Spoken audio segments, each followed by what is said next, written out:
PH101 lab open ended lab. Open ended lab की problem statement मैं आपको email में भेज चुका हूँ। ये जो प्रॉब्लम स्टेटमेंट है रिलेटेड टू रजिस्टर और कैपेसिटर्स की चार्जिंग और डिस्चार्जिंग से रिलेटेड है। ठीक है, आपने प्रॉब्लम स्टेटमेंट को गौर से पढ़ना है और सबसे पहले आपने रजिस्टर और कैपेसिटर की वैल्यू को फाइंड आउट करना है। लेकिन उससे पहले बेसिकली कैपेसिटर कैसे चार्ज होता है और कैपेसिटर कैसे डिस्चार्ज होता है उसकी थ्योरी पर थोड़ी सी एक नज़र डालते हैं। सो बेसिकली कैपेसिटर हमारे पास दो मेटेलिक प्लेट्स होती हैं और इनके दरमियान में एक इंसुलेटर रखा जाता है ताकि दोनों प्लेट आपस में अलग अलग रहें।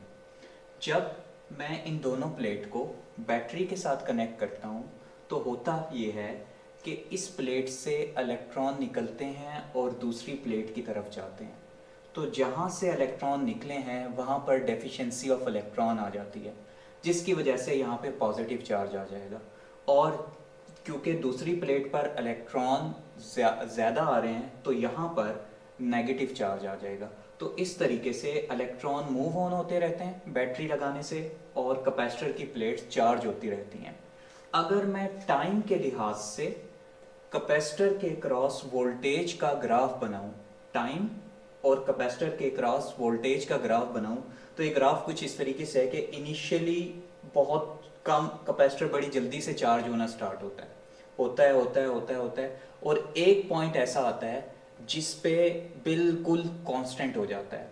ये बिल्कुल ऐसे ही है जैसे आपकी मोबाइल की बैटरी होती है। जब आपकी बैटरी बिल्कुल ज़ीरो पे चली जाती है तो जब आप उसको चार्जर के साथ कनेक्ट करते हैं तो होता ये है कि बड़ी जल्दी से आपका मोबाइल चार्ज होता है, लेकिन 90 से 100 के दरमियान में आपकी जो मोबाइल की बैटरी है वो बहुत टाइम लगाती है। तो सेम इस तरह कैपेसिटर है।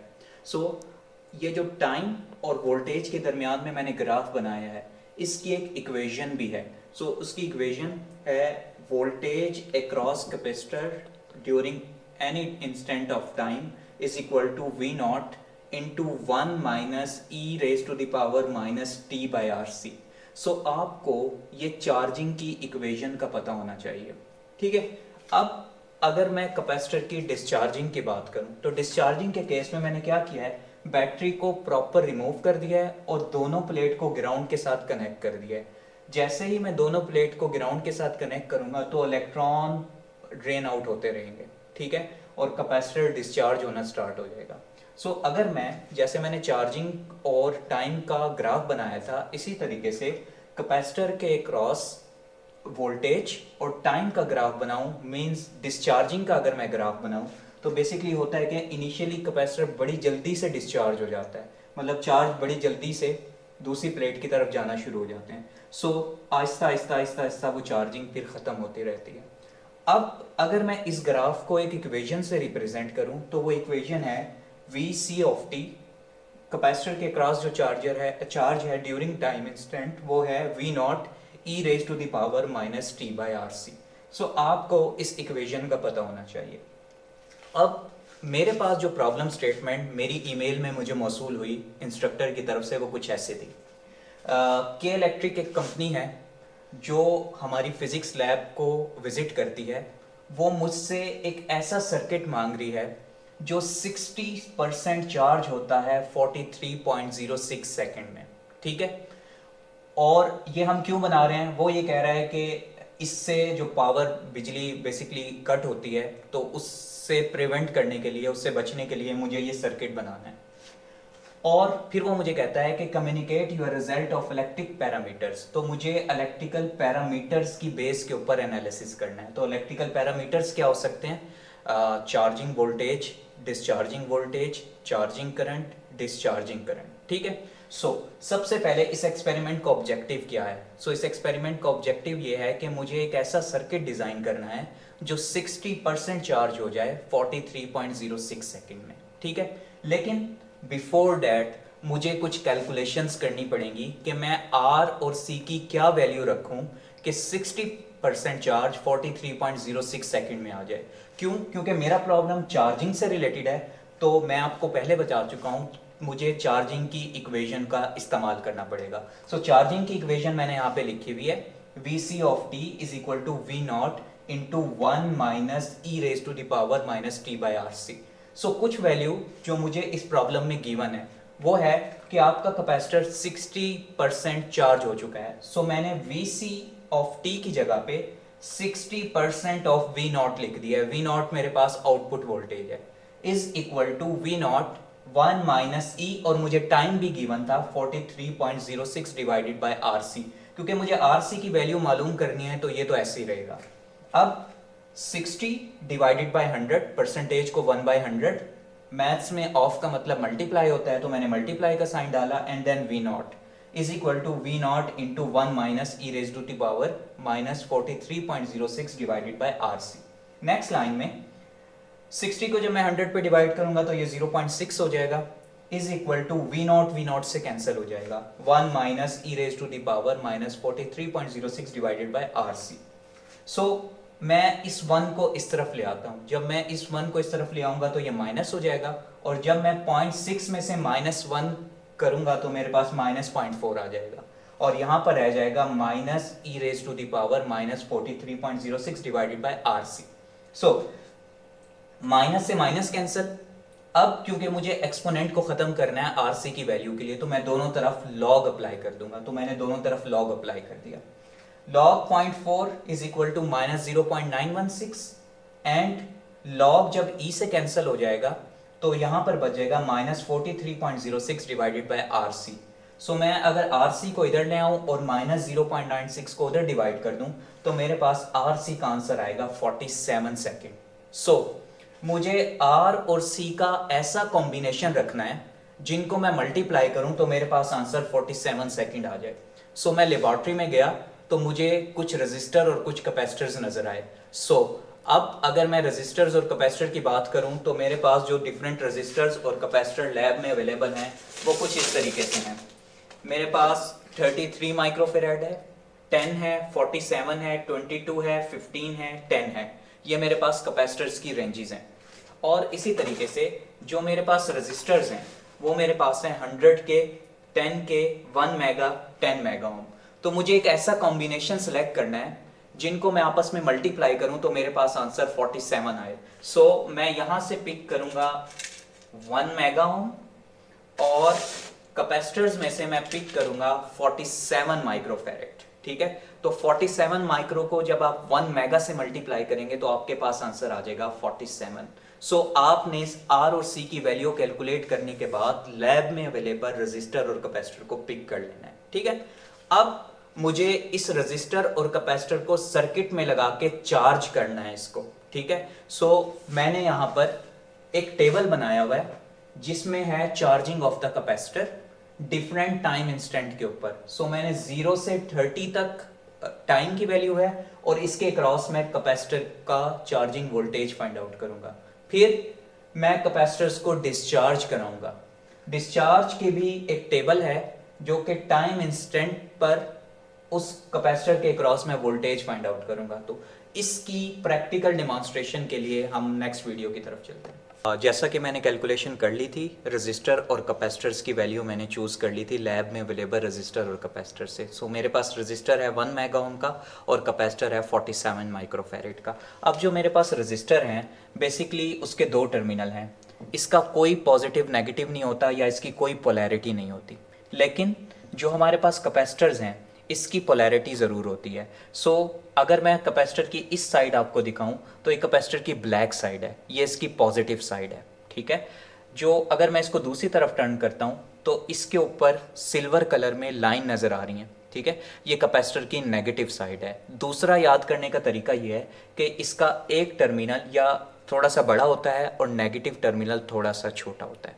ठीक है, सो एक टर्मिनल बड़ा और जो पॉजिटिव टर्मिनल है वो थोड़ा सा बड़ा होता है और नेगेटिव टर्मिनल थोड़ा सा छोटा होता है। अब मुझे इसको सर्किट में प्लेस करना है, तो सर्किट में प्लेस करने के लिए सबसे पहले मैं रेजिस्टर को लगाऊंगा हॉरिजॉन्टल कॉन्फ़िगरेशन में। सो आप देखिए कि मैं रेजिस्टर को लगा रहा हूँ इस तरीके से कि एक टर्मिनल मैं ब्रेडबोर्ड के एक होल में लगा देता हूँ और दूसरा दूसरे होल में। सो देखें मैंने रेजिस्टर को प्लेस कर दिया हॉरिजॉन्टली। ठीक है, अब मुझे R और C का सीरीज कनेक्शन करना है। जो मैं कैपेसिटर का पॉजिटिव टर्मिनल है वो मैं रजिस्टर के दूसरे टर्मिनल के साथ कनेक्ट करूंगा और इसको वर्टिकल ओरिएंटेशन में लगाऊंगा। इसको लगाने के लिए मैं उसी रो में लगाऊंगा जिसमें कैपेसिटर का दूसरा टर्मिनल है, उसी रो में लगाऊंगा जिसमें रजिस्टर का पहला टर्मिनल है। आप देखें मैंने रजिस्टर और कैपेसिटर को सीरीज में कनेक्ट कर दिया। अब मैं इसके साथ 5 वोल्ट की पावर सप्लाई को कनेक्ट करूंगा। रजिस्टर के पहले टर्मिनल को मैं +5 के साथ कनेक्ट करूंगा थ्रू वायर। क्योंकि ये रो 2 में कनेक्टेड है रजिस्टर का पहला टर्मिनल, मैं इसको इधर से 5 वोल्ट के साथ,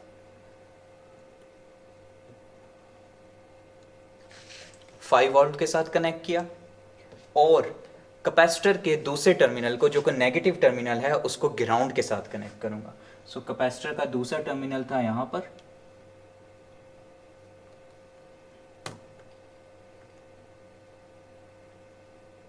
इसको मैंने ग्राउंड के साथ कनेक्ट कर दिया। ठीक है, अब मुझे इस कैपेसिटर के क्रॉस वोल्टेज फाइंड आउट करना है। उसके लिए मुझे डिजिटल मल्टीमीटर का सहारा लेना पड़ेगा। तो आप देखें कि मैंने मल्टीमीटर के दोनों प्रॉब के साथ 2 वायर कनेक्ट कर दिए हैं ताकि मैं इस वायर को कैपेसिटर के क्रॉस प्लेस कर दूं, हमारे पास वोल्टेज आ जाए। और मैंने मैंने डिजिटल मल्टीमीटर को वोल्ट मीटर बनाना है। तो वोल्ट मीटर बनाने के लिए मैं इसको V साइन पर ले जाऊंगा और इसको 20 पे सेट कर दूंगा।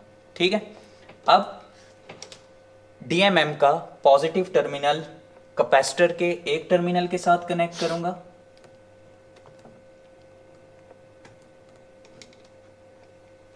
और दूसरा टर्मिनल कैपेसिटर के दूसरे टर्मिनल के साथ कनेक्ट करूंगा, या दूसरी प्रॉब कैपेसिटर के दूसरे टर्मिनल के साथ। ठीक है, मैंने इस तरीके से कनेक्ट कर दिया।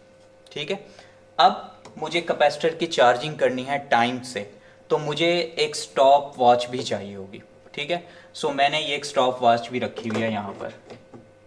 ठीक है, अब मैं करूँगा क्या, यहाँ से स्टॉप वॉच को ऑन करूँगा, यहाँ से मैं इस पावर के बटन को ऑन करूँगा तो कैपेसिटर चार्ज होना शुरू हो जाएगा। आपने हर 5 सेकंड के बाद इसकी रीडिंग ले लेनी है। ठीक है, ये मेरे पास स्टॉप वॉच है और मैं यहाँ से ऑन करता हूँ एक साथ ही। मैंने इसको ऑन किया तो आप देखें कि टाइम के साथ साथ आपके जो कैपेसिटर के क्रॉस वोल्टेज है वो आना स्टार्ट हो गया। हर 5 सेकंड के बाद बंदा आपका एक ग्रुप पार्टनर रीडिंग ले लेगा, और बेशक आप 10 रीडिंग लें, बेशक आप 5 रीडिंग्स लें, आपकी अपनी चॉइस है। लेकिन जो सैम्पल रिपोर्ट है उसमें मैंने 10 रीडिंग मांगी हुई हैं, तो आपने 10 रीडिंग्स लेनी है हर टाइम इंस्टेंट के ऊपर। सपोज करें कि आप रीडिंग ले रहे थे और आपने टाइमर स्टार्ट नहीं किया और आप कैपेसिटर के डिस्चार्ज होने का इंतज़ार करेंगे। अगर आपने कैपेसिटर को फौरी तौर पे डिस्चार्ज करना हो, ठीक है, क्योंकि गलतियां हो सकती हैं, आप क्या करें, इस बटन को बंद कीजिए। ठीक है, यहाँ से capacitor Aahista Aahista drain out होना शुरू हो जाएगा। अगर आपने इसको जल्दी डिस्चार्ज करना है कि 2 वायर लेकर खाली इस कैपेसिटर के क्रॉस लगा दें, तो आप देखें कि सारे का सारा जो चार्ज है वो इस कैपेसिटर के क्रॉस, इस वायर के क्रॉस आ गया। ठीक है, अगर आपने जल्दी इसको डिस्चार्ज करना है, लेकिन ये उस वक्त होगा जब आप स्टॉप वॉच चलाना भूल गए या जल्दी से रीडिंग स्टार्ट हो गई और आपको पता नहीं था। ठीक है, अच्छा, मैं दोबारा से इसको चार्ज करता हूँ क्योंकि इसमें अगला पार्ट है डिस्चार्जिंग का, तो डिस्चार्जिंग भी आपने करनी है इसकी। मैं इसको दोबारा से चार्जिंग पे लगा देता हूँ, तो कुछ देर बाद हम इसको डिस्चार्ज करेंगे। आप देख रहे हैं कि कैपेसिटर आहिस्ता आहिस्ता चार्ज हो रहा है। कुछ स्टूडेंट पूछते हैं कि सर कहाँ से हमें डिस्चार्जिंग स्टार्ट करनी चाहिए। जहाँ से आपके पास कैपेसिटर के क्रॉस स्टेबल वोल्टेज आना स्टार्ट हो जाए, वहाँ से आपने इस कैपेसिटर की डिस्चार्जिंग स्टार्ट कर देनी है। तो आप देख रहे हैं कि अभी स्टेबल नहीं है, वेरी हो रहा है। आप इसको वेरी होने दें, इतनी देर तक होने दें कि आपके पास स्टेबल वोल्टेज आ जाए। स्टेबल वोल्टेज कैसा वोल्टेज है कि वो बहुत टाइम लगा रहा होगा, जो है आपका कांस्टेंट वोल्टेज एक बहुत टाइम लगा रहा होगा एब्रप्ट चेंज होने में। ठीक है, अब आप देखेंगे कि जल्दी जल्दी चेंज हो रहा है। इसको आप होने दें, एक ख़ास वैल्यू के बाद आप इसको डिस्चार्ज कर सकते हैं। ठीक है, मैं करीबन कोई 3.5 के राउंड अबाउट इसको डिस्चार्ज कर दूंगा। वो आपने फिर इसका मेथड देखना है कि डिस्चार्जिंग का तरीका बेसिकली है कैसे।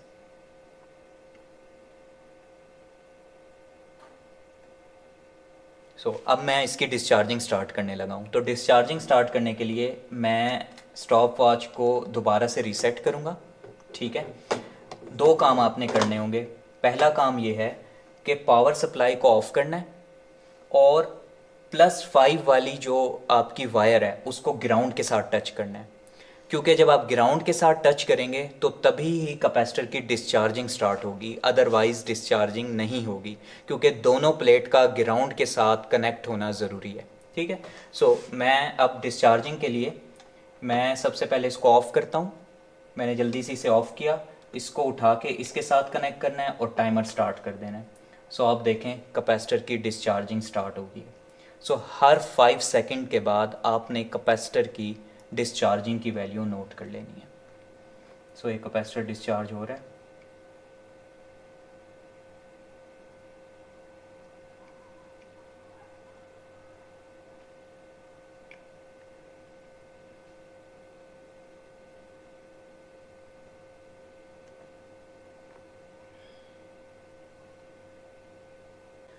जी, हम कैपेसिटर को चार्ज और डिस्चार्ज कर चुके हुए थे और चार्जिंग वोल्टेज को मैंने चार्जिंग वोल्टेज वाले टेबल में लिख दिया और डिस्चार्जिंग वोल्टेज को डिस्चार्जिंग वोल्टेज वाले टेबल में लिख दिया।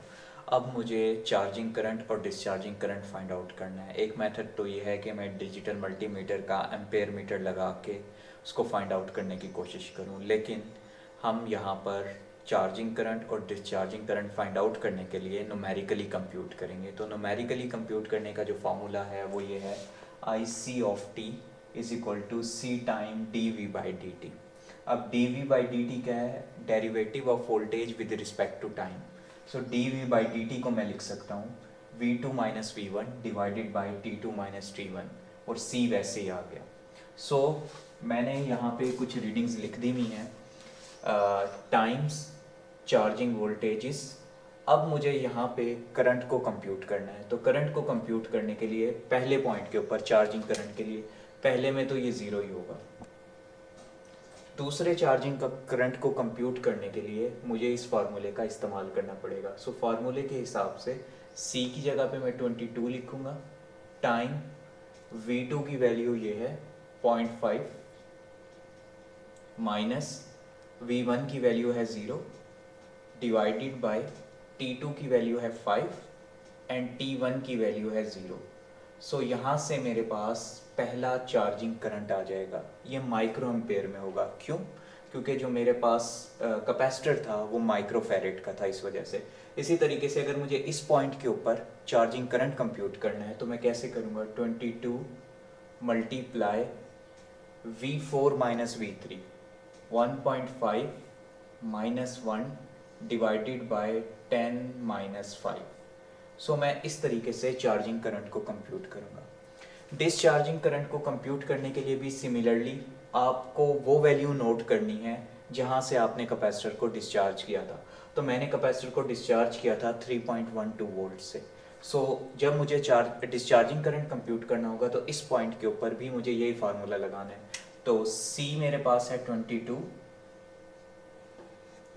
V2 मेरे पास है 2.99, V1 है मेरे पास 3.12 divided by T2 minus T1, 5 minus 0।